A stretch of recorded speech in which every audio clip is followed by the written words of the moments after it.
Good afternoon and welcome to my kitchen. My name is Loredana Hager and this afternoon I want to show you how I make my dessert tiramisu. Before I get into the ingredients and the utensils that you'll need to make this wonderful Italian dessert, I wanted to explain what the word means. In Italian, the word tirami means pull me, and the other two letters, su, tiramisu, su means up, so it's pull me up. And I believe that when this dessert was named tiramisu, it referred to the coffee perhaps and the chocolate that is in it, that once you have a little piece of this very rich dessert, it will definitely pick you up and elevate your mood. So it's important whenever you start with a new recipe or any recipe that you make even more than once is to have the right utensils and the right ingredients. So I want to show you first of all what you're going to need. I mentioned earlier that this recipe calls for coffee. It has to be espresso coffee, not American coffee. It's got to be concentrated enough so that it's flavoring the various ingredients. So you will need either your typical traditional coffee pot, and I have two different sizes. I'll be making some coffee later to get the right amount that I will need. Or if you have the opportunity to own an espresso automated coffee machine like what you have here, then you can just automatically allow the machine to make the coffee for you. As I said, it's got to be espresso coffee. What you will also need is a double boiler. Right here, I have one that is made of stainless steel, but it could be also glass, ceramic, anything that will function as a double boiler mechanism. You'll need some measuring cups. You'll need the dish where you will put together the tiramisu, the ladyfingers, a small strainer for later for the cocoa, and I also like to use this small grater that I will use to shave or grate very finely the chocolate that will go at the end, and I'll show you the various steps. And then I have some spoons and spatula that you hopefully have in the kitchen. So I want to move over to this side here to show you some of the ingredients. And the ingredients, as I said, are just as important, if not more important, than the utensils that you use. The main ingredient for this dessert are the ladyfingers. And I want to show you the kind that I like to buy. I usually find these at Costco at Kroger. But you could find them at Costco, at other grocery store. What's key is that you have to make sure they're either imported from Italy or sometimes France. And the reason that is that they will specifically say on here, perfect for tiramisu. There are various types of ladyfingers. Some are very narrow, some don't have the sugary finish on it. So you want to make sure that when you're buying the ladyfingers, especially if they're not imported from Europe, that somewhere on the package it says that they're specifically made for tiramisu. So we'll use this whole package. Then you will need some just regular sugar. The other also very important ingredient is the cheese that goes into this recipe. And this is a particular cheese, it's called mascarpone. This is a dessert cheese. It doesn't have a lot of flavor. In other words, it's not very sour or very salty. So it blends in with the other flavors. And again, this can be found at Costco, Kroger. It usually comes in this package, which is about 8 ounces. And this is just perfect for the recipe that I'll be showing to you today. This is usually a dessert cheese, so you can use it in other recipes, but it is also a main ingredient for the tiramisu. Then you'll need just 4 eggs. I like to always have them in room temperature before I begin any kind of baking. It's always important to have them in room temperature. You'll need a heavy whipping cream, and I'll give the measurements a little later. Not just a heavy cream, not half and half. Heavy whipping cream because it will hold the whole dessert together, and you'll see that later. Another important ingredient is the Marsala wine that goes into this dish. You actually will not taste any of the alcohol because it will be evaporated, but what's important is that when you buy this wine, it needs to say dry. You don't want to use cooking Marsala because usually it will have salt in it, and you don't want it sweet either because it already has some added sugar. So you want to have the dry kind because we'll be adding sugar to the recipe. So we don't want to make it too sweet, and we definitely don't want any salt in this recipe. Then you also will need some baking cocoa unsweetened, and you'll see how we'll be using that in the layering of the dessert. So that's important to have this. And then I like to use dark chocolate with a very high percentage of cocoa. You could use semi-sweet baking chocolate, but I like using dark chocolate that I also like to eat. And this, as I said, you use that at the end to just finish putting a finishing touch on your dessert. And of course, as I mentioned earlier, to make our coffee, I have some ground coffee. This comes from Italy. You're not going to find this brand here necessarily, but any kind of ground espresso coffee that you'll need to use in those particular machines. You don't want to just use any kind of regular coffee. So I'll show you in a minute how this looks like. So I think we've gone over all the ingredients: eggs, the cheese, the chocolate, the cocoa, the ladyfingers, the sugar, the coffee, the Marsala wine, and the heavy whipping cream. Now I'm going to show you how I make the coffee, and we'll start with this step because this is the longest, since I will be using the stovetop type of coffee pot rather than my automatic, just to show you how I put it together. If you've never seen one of these before, it comes really into 3 pieces. You have the piece of the filter where you put the ground coffee in it. You have the base, and that's where you fill it with water. You have a valve here, and you fill the water up to that level of that valve. And then the top part, when the water starts boiling and pushes up into the ground coffee that you have in here, it will come out of these holes, okay? So we're gonna put some water in here.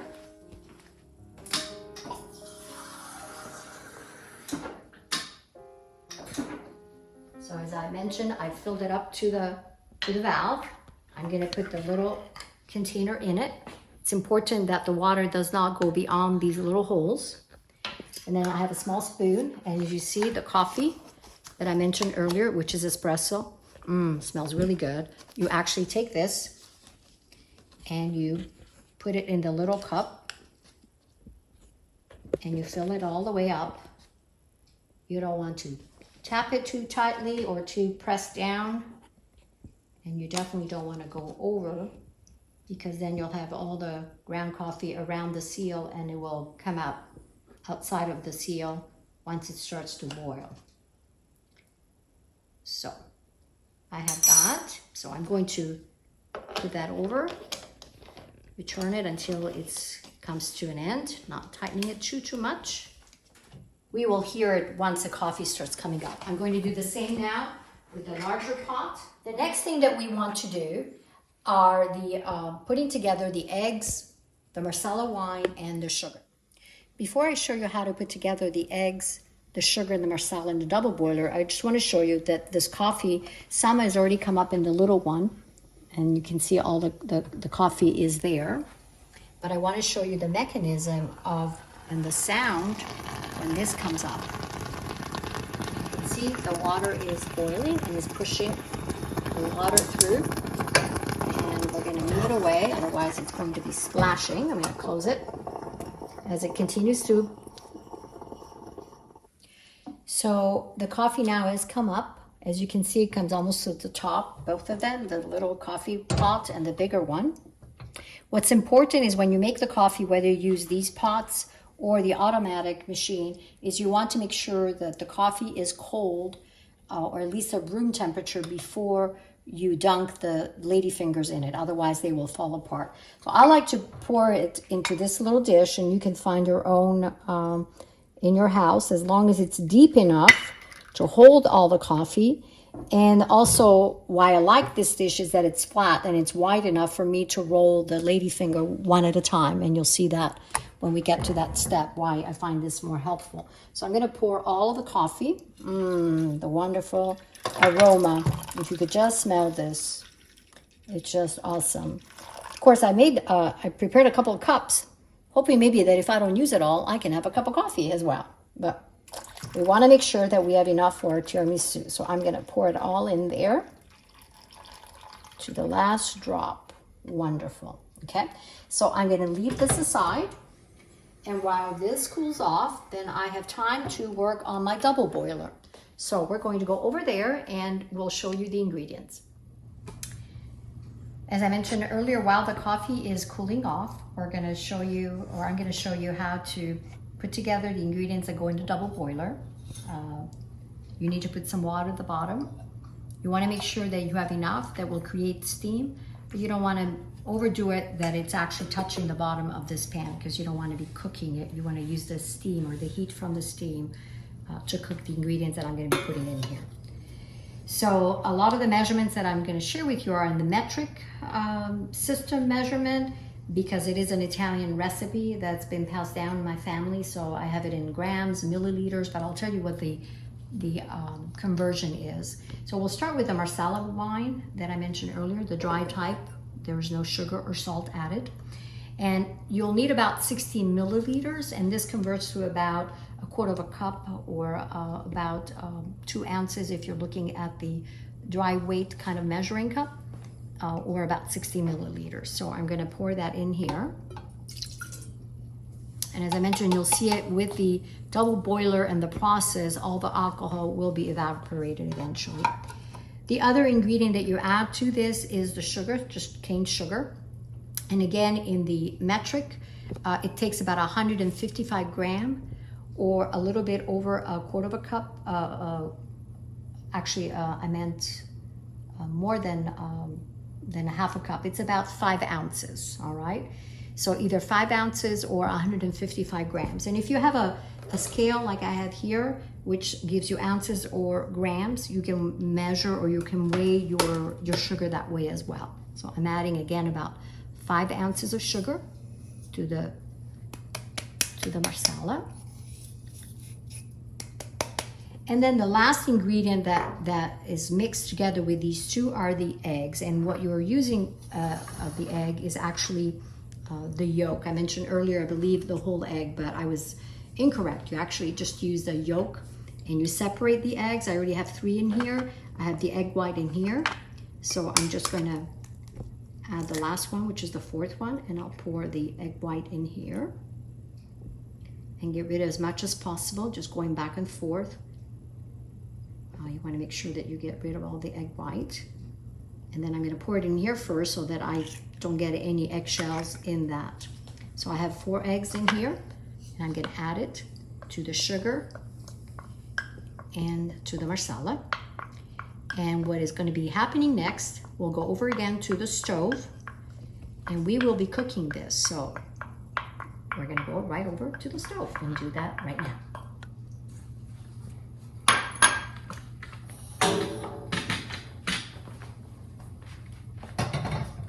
So what's important when you're doing this step is that when you are putting these ingredients together, especially the eggs, you want to do it when the pot is cold. Otherwise, the egg will turn into scrambled eggs, and you definitely do not want that. So once you have the 3 ingredients together, you want to put it medium high, because you want the water that's the bottom of the pan to start boiling. The trick with this particular step, it is a little tedious, and it just keeps you have to be patient with it, is that you have to keep stirring it. You want to stir it while it's warming up, and definitely once the water starts boiling, you want to continue doing that for about 10 minutes.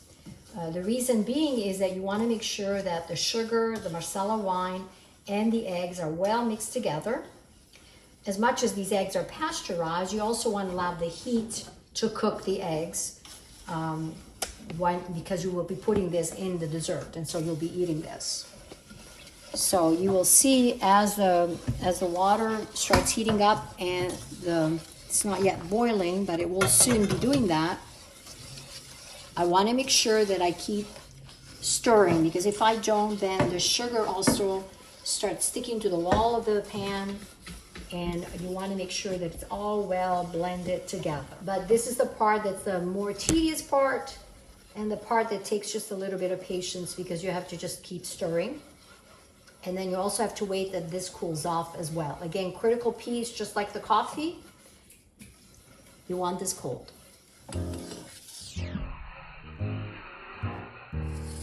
I've been at it now for about 7 or 8 minutes. You'll see here the water at the bottom is boiling, and you'll see here the top is a little bit foaming. I'll be doing this for another 2-3 more minutes. Still keep stirring. As you see, it's starting to get kind of lumpy, so you want to try to avoid that as much as possible. And that's probably the sugar just caramelizing or crystallizing with the heat. So we're going to do this for another minute, and then you want this to cool. And the way you're going to cool it is by stirring it. So I'm gonna do this. And this is again, the tedious part is because if you don't continue stirring it, it just will get very crusty and very hard and lumpy, and you don't want that because this will be mixed together later on with the mascarpone cheese and the heavy cream, and this will be poured over the ladyfingers, the savoiardi cookies, and you want it as smooth as possible. So the trick is to stir while this mixture is cooling off. So I'll be back in a few and let you see after it's cooled off. Okay. Now I want to show you the end product of the mixture of the Marsala wine, the sugar, and the eggs after they've cooled. As you can see, it's nice and smooth.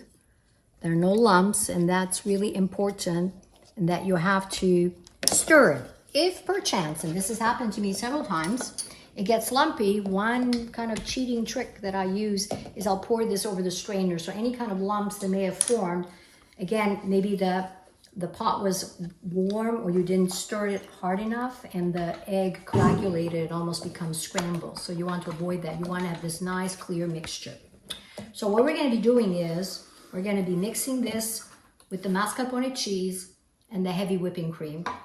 I mentioned it, I showed you at the beginning, the container of about 8 ounces is enough. As you can see, it's very, very thick. It's even thicker than, it's like cream cheese, okay? But it's not salty or sour like cream cheese. It's very bland. So I'm gonna take all of this cheese and I'm gonna dump it into this mixing bowl.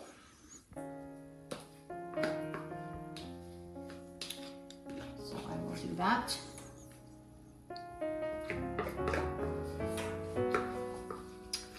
And then I'm going to add the heavy whipping cream.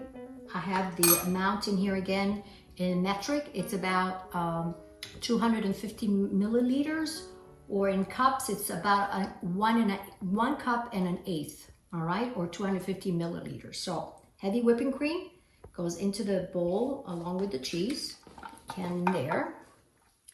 And so before I add the egg mixture, I'm just using a spatula, I'm just breaking it down. Again, even though it is very thick, it's very malleable, very soft, as you can see, and you want that to be totally dissolved. You don't want any lumps again. So I'm gonna do this a little bit before I add the mixture, the egg mixture. Once again, all these ingredients are cold. So the mascarpone cheese was in the fridge, the heavy whipping cream was in the fridge, and the egg mixture is at enough time to be at room temperature. We don't want anything warm. I'm just gonna mix it a little better and get rid as many as the lumps as possible. Sometimes I use a whisk, and I may do that in a minute or two once I add the egg mixture. You're just trying to break up all the little lumps that are in there from the cheese. The cheese is slowly breaking apart. You want it to become really smooth. And I like to do this before I add the egg mixture, because that in itself will create additional lumps. There, that looks really nice. I don't know if you can see this. I'm going to show you up close how you can see that. It's really nice and smooth, beautifully mixed together. The heavy whipping cream, and as you can see, the mascarpone cheese, the consistency has almost disappeared and has become this really velvety looking texture. So now I'm going to use a spatula to get the egg mixture out of this pan and add it.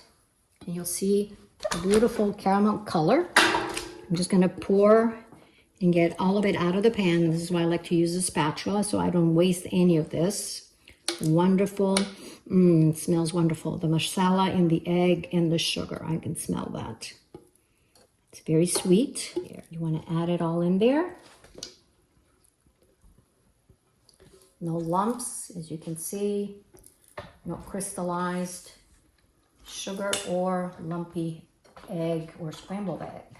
I've done that a few times. Trust me. Okay, just kind of clean up a little more, so we can get all of it in there. And then we're going to continue using the whisk to blend all of this in. And you'll see that it's going to change color. gonna become a kind of a light. It's no longer caramel and it's no longer pure white. Again, you really want it to be beautifully free of lumps and well mixed together. So this is the end of this phase, and we're gonna go on to the next one where we put together the lady fingers. All right, now we have the most critical piece and perhaps the most delicate and difficult to explain because it's by feel. I could tell you to time it, how long to dunk those cookies in there, but it's really knowing and feeling the cookie, and you only get the hand of it when you do this often enough. But I want to show you, as I said, the package that I usually buy, they're about 28, 24, let's see, 2, 4, 6, 8, 10, 12, they're 24 cookies.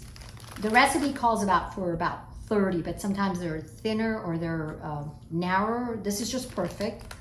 And I've used this dish often enough, and I'll show you how you can test what's the best dish to put this dessert together.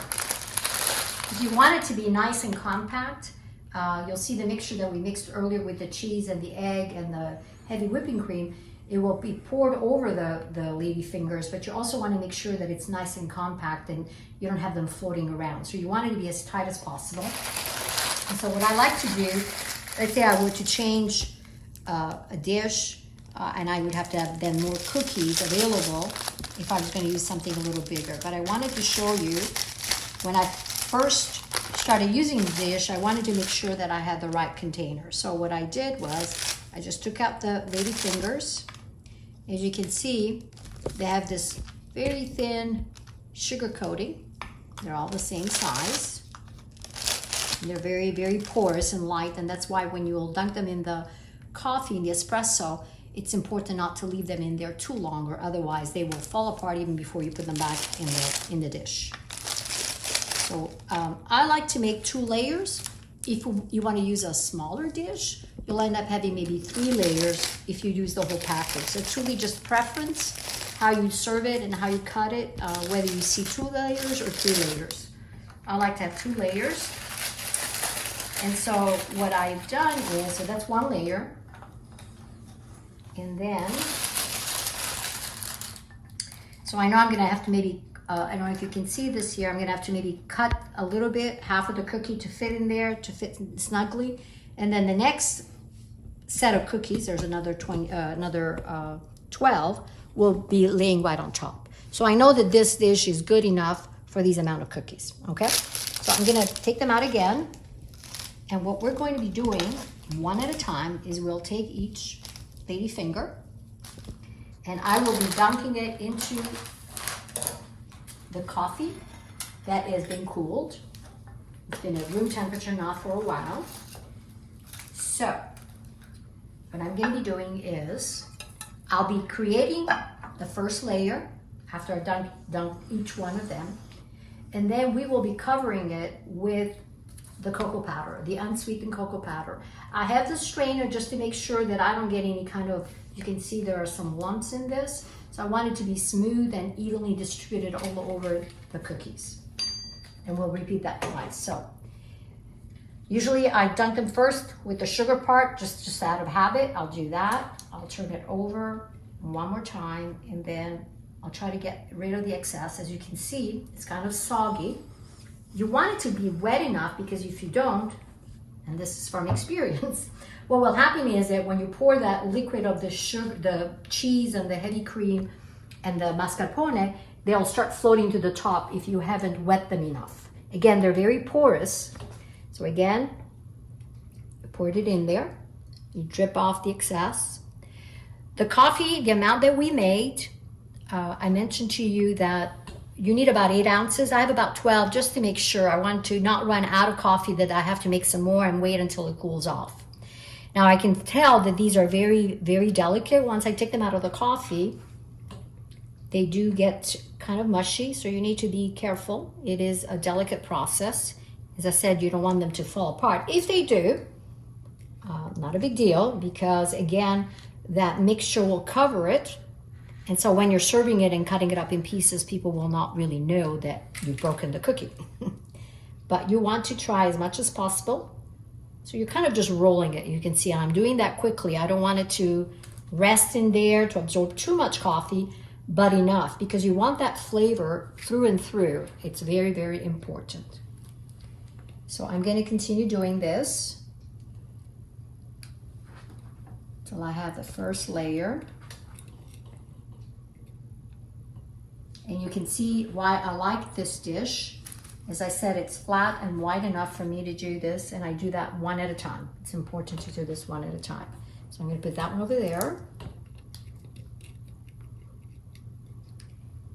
And I'm going to put that one over there. Now you can see it's not totally square, and that's okay. You know, the filling will fill the little corners. Now this here is too long, so I'm just going to, they're kind of heart cookie, so I'm just going to break it. Just eyeball it, what will fit in there, like that. Wet it again, and I like to put maybe the nice finished edge that way. And I'll do the same thing on this end. I'm going to break it off, and these are extra to eat. They're quite good. These can be just eaten like that as a dry cookie. Okay, so as you can see, I have the first layer finished. Before we begin with the second layer of cookies, doing the exact same process, you want to cover, and you're going to be very generous with it. You don't want to just sprinkle it. You want to cover the whole thing with this wonderful cocoa. Again, it's unsweetened, and that's what's nice about this dessert. It's the sweet and the bitter, the chocolate, the cocoa that's kind of bitter, the mascarpone that's kind of bland. So you can see I'm putting a thick layer. I'm just not just sprinkling it, I'm covering it so I don't see the cookie anymore almost. And that will blend in nicely with the mascarpone mixture. So it will take on all the flavors. So as you can see, the tiramisu, the pick-me-up, it's got all this cocoa and the espresso and even the chocolate later. So this is how it looks right now. Beautiful. Okay, so I'm going to start all over again, dunking it one at a time and laying it on top of each one. Okay, so again, a quick movement, dripping the excess off. I'm going to start again right on the same, right on top of each other.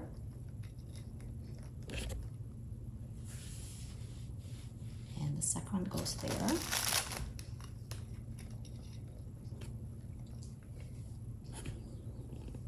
You always also want to put the cookie back with the sugary side on top. You can actually feel it when you're putting it in the coffee. If you forget which part is flat, it's much smoother. The sugary part is much rougher, so you can know that when you're placing it on top, the sugary part should be on top. Okay, drip off the excess. And halfway there.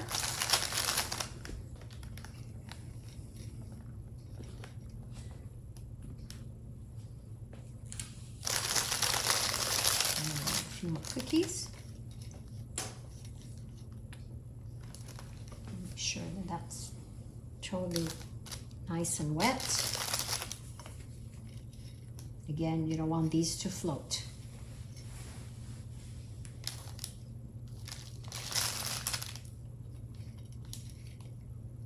As you can see, I'm starting to run low, and it's a good thing that I have more than. So now, since I cut this in half, I'm going to put the whole one on top, and so the broken one will be, or the half will be on the other side, okay? And I'll probably use the same technique on the other side. I'm going to put the whole one over here. And I have two left. Again, I'm just going to eyeball it where to cut off the excess, break it off. Wet this piece, put that one aside for later, for my coffee. And put that right over like that. Same thing here, I'm just eyeballing it where to break it off.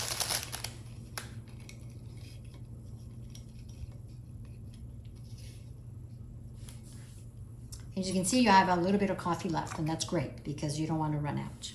Beautiful, perfect. So these are the two layers. So now we have two more steps. The next, second to last step that I'll show you in a minute is pouring the mixture over the cookies. I showed you earlier that I put the second layer of the ladyfingers that have been dunked in the coffee, And just like the first layer, I've covered them again generously with the cocoa, the unsweetened cocoa. So now we are ready to add this wonderful mixture that we put together. Again, to remind you, this has mascarpone, heavy whipping cream, and the mixture that we put over the double boiler, which consisted of the marsala, the sugar, and the egg yolks. So what you're going to do is, I like to start in the middle, so it just kind of coats it, and just pour it gently so that it fills all the nooks and crannies of the container.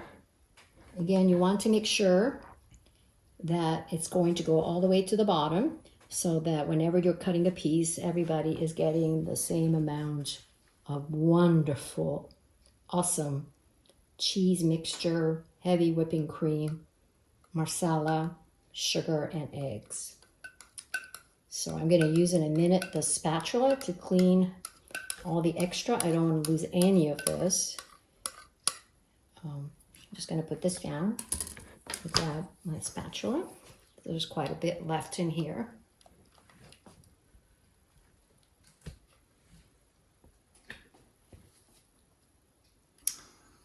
Kind of clean it up really well, because this is quite a bit of, just making sure. I will shake it a little bit gently in a minute so that it gets evenly distributed. Again, I find this dish to be wonderful, the right size for the right amount of liquid that I'm pouring in there. It's not going over, and it's filling right to the top. So it's just for you to figure that out. Again, how big of a size you want to make it, how many lady fingers you want to use. So I'm just gonna kind of try to even it out. Just like that, and get rid of, not kind of lumps, but just to show you. A little bit right over there. Oops. See, what happens is you mess with it too much. You don't want to get it uncovered. There we go. Okay. So, and you also don't want to have any kind of bubbles. As I said, sometimes the cookie wants to come on top. And so, there. Now, the last step before, and you definitely want to put this in the fridge for at least 3 hours or so before you serve it. You want it to congeal, to bind, and also to take the flavor. So what I'm going to be doing now is I'm going to take some paper here because it's going to be a little bit messy. The last step that I like to do, which is adding a wonderful chocolate, the dark chocolate that I showed you. I like to use the kind that's dark, not so sweet. You can use this as baking chocolate, the semi-sweet. You don't want it too sweet. You could use curls, but I like it to have it grated, just a very light covering. You don't want to overdo it. You don't want to make it too rich with the chocolate, because I like the cocoa and the coffee to really be the main ingredient and not the chocolate. But I think this is just a nice touch.